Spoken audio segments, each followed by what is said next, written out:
Okay, today we are going to look at how to create a Works Cited page using EasyBiB, which is a Google add-on.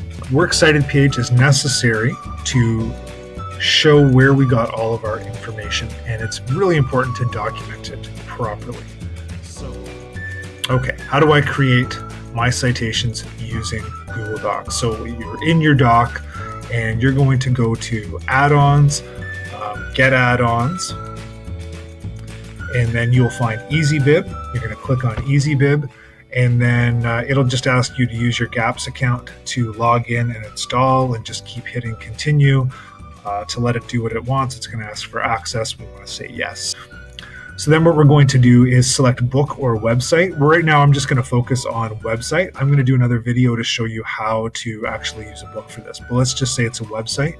We are going to add in the link or the title, paste it in there, and then we're going to hit that blue search button. And when we do this, we are going to make sure that the tab underneath that, it says MLA 8th edition. And that is really important. We want to make sure it says that because that's the format we're looking for. And then once that shows up, that red button there that says add bibliography to doc, we're going to click that, and then it will automatically add the proper MLA formatted citation onto a Works Cited page that it creates for you. And if you do this repeated times, it automatically alphabetizes them by author last name, which is the correct format. Works Cited is centered. It is not underlined. It is not bolded.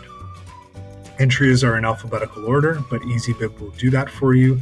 Everything is double spaced. Do not add extra spaces in between the citations.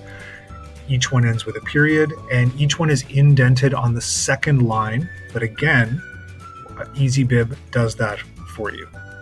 So this is how you create a Works Cited page using EasyBiB as a Google add-on. So hopefully that was helpful for you, and we'll see you on the next video.